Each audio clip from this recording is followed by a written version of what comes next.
YouTube! Welcome back to the channel, and on today's episode we are going to be talking about the hidden cost of ignoring your true calling. I'll say it again. The hidden cost of ignoring your true calling. According to the script, I have not yet looked through the script, so this will be a learning experience for both you and me as well. With that being said, let us get started, all right? Most people think ignoring their true calling is a safe choice, but the truth is it's the most expensive mistake you could make. I think just diagnosing that first sentence right off the bat, I think it's important to first understand what is your true calling.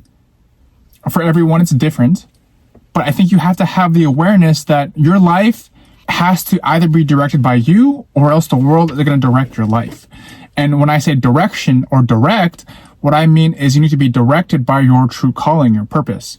So my advice right off the bat, as some random person on the internet, I was thinking about what qualifies me to give this advice, but just as a random person on the internet whose video you happen to stumble upon, I'd probably say take the time to really assess or really think about what your purpose is. Take that time to really think about what your skills are, what your talents are, what you're passionate about, and find that intersection between that and what is currently in demand in the market. And I think if you're able to find that intersection, you're able to leverage your talents, your skills, your passions, and provide value to what's in demand in the market, then the world is your oyster, my friend. The world is your oyster. All right. What if I told you that every day you spend ignoring what you're really meant to do? Whether you're being in denial, whether it's you find comfort in doing what you're currently doing instead of what you're meant to do, you're paying an expensive price. One that most people don't realize till it's too late.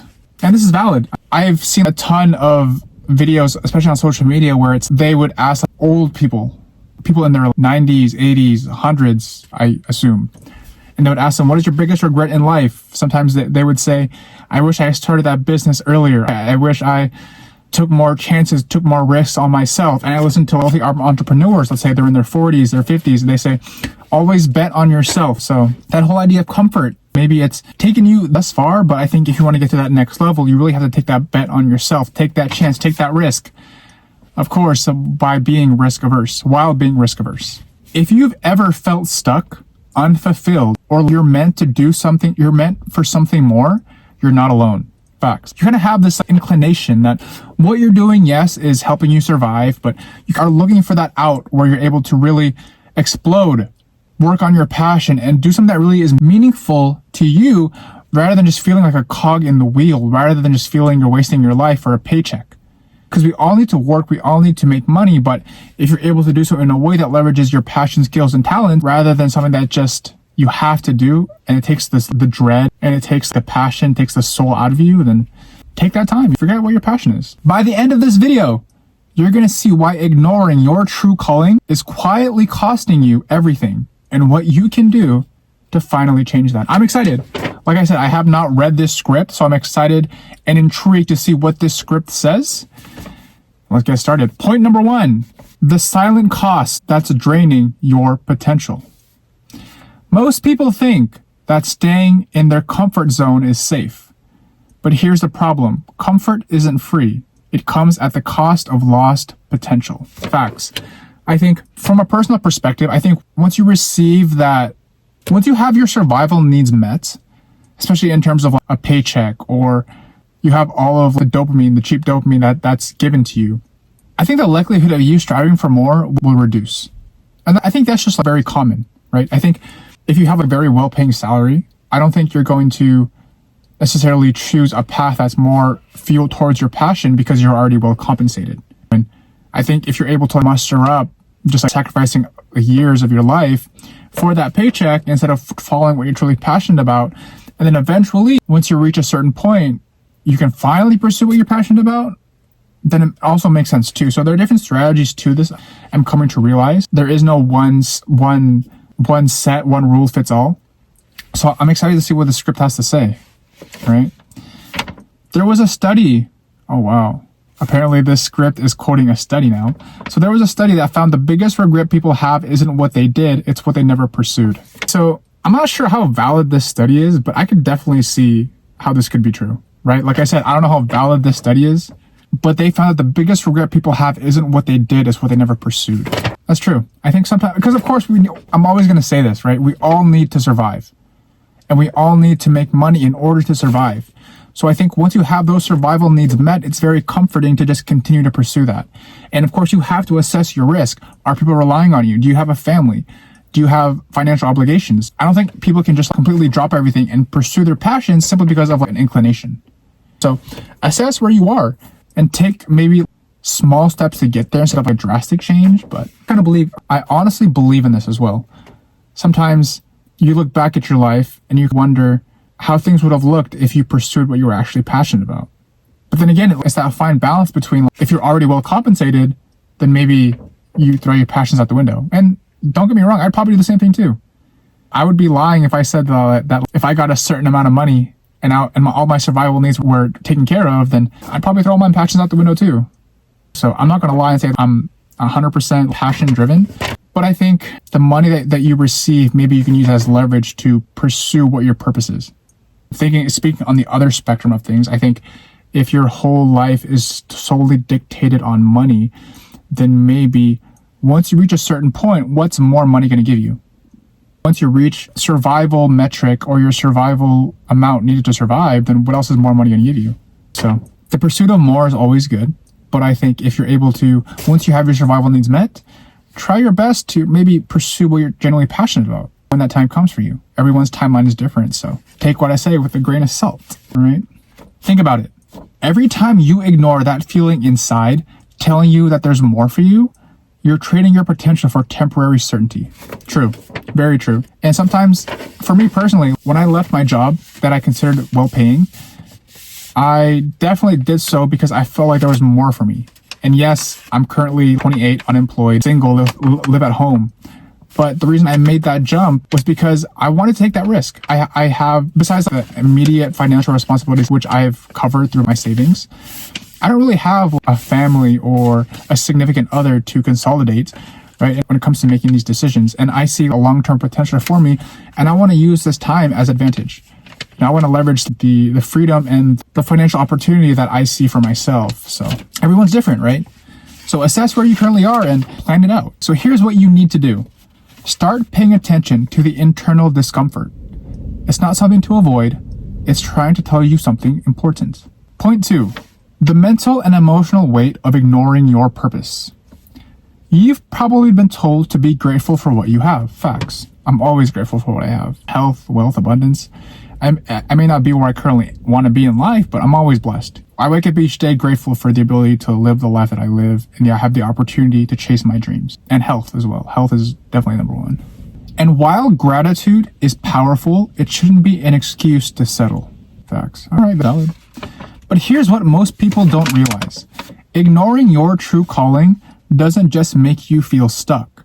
It drains your energy, your creativity, and even your confidence. This I could actually agree with. So I'm going to pinpoint the fact that it drains your energy, your creativity, and your confidence, right? So let's start off with energy, right? If you're doing things that don't necessarily speak to you just for a paycheck, yes, you get paid, right? But you're just going to feel so drained because you don't want to do it in the first place. I remember this off personal experience, even though I was getting what I considered at the time paid pretty well, it was very draining for me because it was just work that I did not find passion in. Granted, my coworkers were great. Everyone I worked with was great, but just like the job itself was it didn't speak to me. So every time I would go to work or come home from work, I was just very drained. I didn't really find passion in it. And with the world we live in today, there's so much opportunity. And I think you would just have to chase it, depending on your circumstances, of course. But then the next is your creativity, right? If you're working a job that doesn't speak to you, you're not going to, I think for me, I just wanted to get that shift over with. So I just wanted to clock in, get my stuff done, and clock out. I didn't want to think. I just wanted things to be so mundane, so routine that I wouldn't have to think. And that obviously kills creativity because you're just waiting for your day to end. And who wants to live a life where you just wait for your day to end? That's tough. And granted, I feel like sometimes you have to do that. I think it would be a lie even if you did something you were passionate about, that every single moment of your time you genuinely enjoyed. Because even if, I'd imagine if you were to work something you were passionate about, there would be days where you don't even want to do it, right? So find that balance. And then it says it may even drain your confidence. Of course, right? Because if you're competing, right, especially in a job, for example, with someone, for you, for example, if you're someone who's doing it for the money, right, you may just doing the routine things versus someone who has a love and passion for the job, that person is going to exude so much confidence in that job because they have a genuine passion about it. It's like their whole life revolves around it because it's something they love. Versus, for example, if you just do it because for a paycheck, those 8 hours or however many hours you work, and yes, you can just suck it up and play your role for 8 hours. But if you really think about it, if you don't love it, then you're going to get beaten by the person who actually loves it. And of course, there are always how do I put this? There are always variables to take into consideration when it comes to speaking about a topic like this, but this is just something very surface level, right? So don't look too deep into it, right? I think, so those three things, right? Your creativity, your energy, and your confidence. All right, let me ask you this. Have you ever noticed how people who aren't aligned with what they're meant to do are always exhausted, uninspired, or frustrated? I used to get so mad at my old job, and it was because I just hated it. Again, not the people. Everyone I worked with, my coworkers were amazing. It was just the job itself. I would get mad for no reason. I would get inspired or frustrated for sure. It's not just burnout, it's misalignment. That is facts. Here's a shift that changes everything. Instead of asking what's realistic, start asking what actually excites me. Honestly, if you were to ask me what actually excites me as someone just random you've met on the internet, I'd probably say just inspiring and helping people. If I could do that, if you were to watch this and tell me oh wow, your piece of content or whatever snippet from your content made my day or made me laugh or made me feel better about myself or put me in the direction of my actual path, I'd feel so happy. And I think that would make, because I know what it's like to feel alone, feel down, feel like you're lost. So if I'm able to take that away from other people and make them feel happiness, purpose, then that's it for me right there. All right, point 3. The real reason people stay stuck and how to break free. Now we're getting into the meat and potatoes. All right. Think about the last time you knew you were meant for something bigger. Pause. But talked yourself out of it. Oh my God. I'll give you an example. When I was in a freshman year of high school, I loved basketball. All of middle school, I couldn't wait to play high school basketball so that I could be on hoop mixtapes. But the first day of conditioning, I quit because the conditioning was so hard and I saw my competition and I immediately psyched myself out. All right, don't do that. What if I told you the real reason wasn't fear of failure, it was fear of change? I'll say it again. What if I told you the real reason wasn't fear of failure, it was fear of change? That's facts. We don't fear failing as much as we fear becoming someone new. We don't fear failing as much as we fear becoming someone new. We don't fear failing as much as we fear of becoming someone new. Wow. I think from a personal perspective, I think this resonates with me because there's so much comfort in where I am now. There's so much comfort in the routine I've built. There's so much comfort in the life that I have for myself right now. And for me to become someone new, it would mean creating new habits. It would mean creating new relationships. It would mean creating a new lifestyle for myself. And that's valid. You know what I mean? That's a valid point. We don't fear failing as much as we fear becoming someone new.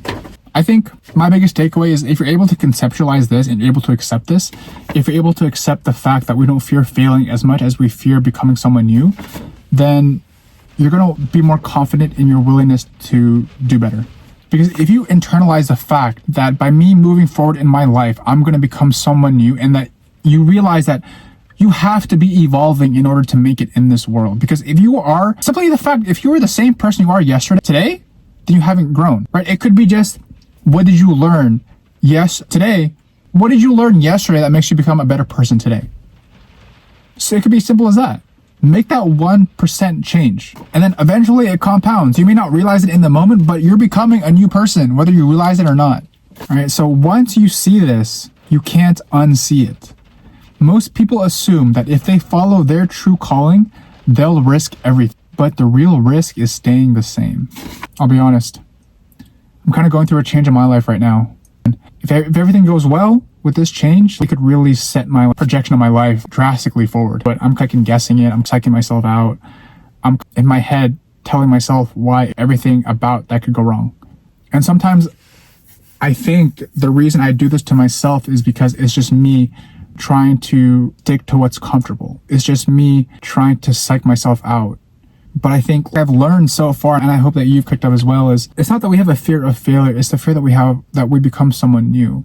Could it be the fear that I have of the person I'm going to become through this experience? I think for me, sometimes I've built up such a comfortable life, such a comfortable routine for myself, that this change would force me to re-experience life, learn new things, be in a new environment.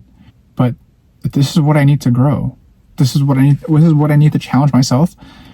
If everything goes through, then this opportunity is one that I won't take for granted, and I'm blessed to have it, blessed to be able to experience it. Uncomfortable for sure, but it's a step in the right direction. Stay tuned for the opportunity. We'll see where it takes us. So here's what you can do instead. Identify one small step that brings you closer to your calling and commit to it today. Action kills fear faster than overthinking ever will. That is very true. And I think with the age of the internet too, you can definitely pick up a few things that will get rid of your anxiety. So let's say you want to learn a new skill, how to communicate with people, how to talk to people, how to get people to like you, right? You can watch a couple YouTube videos on the skill. I recommend the book How to Win Friends and Influence People by Dale Carnegie. I recommend Think and Grow Rich by Napoleon Hill. I recommend Grit. I'm not sure who it's by. I recommend Atomic Habits for sure. There are so many audiobooks where you can just gain these skills that will help you. And just simply by the fact, what I've noticed too is when I do listen to this type of content, when I do try to get better, I do notice that my anxiety kind of decreases. If you're learning a technical skill, for me, like, I'm learning about cybersecurity. So I'm constantly watching videos and content about technical topics that will help me further down my career. Obviously, I don't have a job yet, but I'm trying to move forward, understanding more about what subjects are in demand, what topics, what skills are in demand, and learning more about the job market, how I can be more valuable in the workplace. So, like I said, I'm not where I want to be yet, but I feel like you can take these actionable steps that will move you towards where you want to be in life. And this is just my example, right? You can take whatever it is you want to get better at. If you want to make that career switch into business, or if you want to go back to school for a certain topic, right? Just start now. The time's going to pass. So I recommend Atomic Habits for sure. Build the habits because your habits shape your future. Point 4, the long-term cost of inaction and why you must act now. Here's why most people never step into their true calling. It's not because they don't want it. It's because they don't feel ready. Oh my God, I so don't feel ready for this opportunity. I don't want to, this is going to be a dialogue, my internal dialogue, but this whole opportunity that I have planned, I don't know. There's so much, yes, it's a great opportunity, but honestly, long term, it's not guaranteed. So what I mean by that, it's performance based, so I have to be on my A game. And sometimes I just psych myself out because it's in a new location and it's around new people, and I psych myself out. But I think that this is what I need, just to take the jump. I could have stayed at my old job where I was comfortable, but I knew that it wasn't long term for me. I knew that I was miserable. I knew that mentally I wasn't healthy. And I took the time to go back to school, get a degree, and I've been given an opportunity, but it isn't guaranteed, and I have to prove myself. So it's just so easy to be in action, not take action, not chase, not take that jump. And then sometimes when you have an opportunity, when you're gifted an opportunity, you psych yourself out because you don't feel like you're worthy enough for it, that you're so used to that place that was holding you back, or you're so used to that mental frame that you're not good enough, that when an opportunity comes, even though it isn't guaranteed, right, you just psych yourself out for no reason. And my advice for you is, if you somewhat relate or somewhat feel the same way, it's take that jump, because life isn't always guaranteed. And sometimes that the prayers that you've been asking for, God will present them to you, but you just have to be courageous enough to accept them.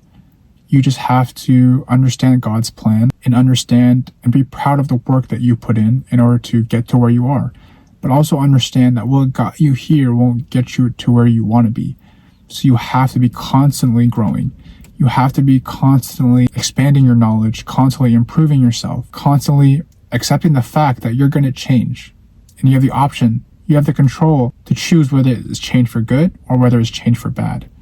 If the habits that you currently have don't align with who you are, then change your habits, because your habits dictate your future. Your habits dictate your life. So take that actionable step now. That was deep. That was off the dome too. But waiting until you're ready is the fastest way to waste years of your life. Honestly, I feel like no one is ever ready. But I think if you're able to conceptualize that and maybe use that as your advantage. If you feel like uncertain about your decision, realize that there are many successful people that you admire who were never ready, but they still made that jump, right? So maybe this is your time, right? You're writing the chapters of your story. So be the main character of your story. If you don't take control of your path, something else will, whether it's fear, other people's opinions, or just the momentum of a life you never actually chose. True. Take control now, right? And I feel like the more control you are over your life, the less, because we can't control everything, but control the controllable. Control your actions, control your habits. And then whatever outcome, we can't control the outcome, but we can control what we can control now. Control the controllable. So the question is, are you willing to do what most people won't? Man, this is hitting deep right now. All right. As we wrap things up, if there's one thing you take away from this, let it be this. The cost of ignoring your true calling isn't just regret. It's the life you could have lived. So what's one small shift you can make today? Regret is a scary place to be. Like I said, when our time comes, we all go to the same place. We can't take anything with us. But I think the one thing that will remain is how we impact people, the story we leave behind, and our legacy, right? And right now, you have control over those aspects. You have control of how you impact people. You have control of the legacy you're going to leave. You have control over the story you're going to write and create for yourself and your family. So my advice for you is this: take that chance, because no one's going to care about how much money you made. No one's going to care about the nice things you have, right? But people are going to remember you by the impact you left. People are going to remember you by your story. So write your story proudly, confidently, and with enthusiasm, right? That being said, that pretty much wraps up today's video. If you made it this far to the video, I thank you. Go ahead and subscribe to the channel. It would help the channel grow. It would help the business grow. It would help me reinvest back into the company so that the community will grow. And let's do something great. I think that we all have something special within us. And with this community, I hope that we can learn from each other, right? I'm not perfect. I want to learn from you, right? I'm just doing this because just put myself out there. And I hope to meet more people like you and see where it takes us, right? See where this journey of life takes us. But like I said, go ahead and subscribe to the channel, and I will see you next video. Peace.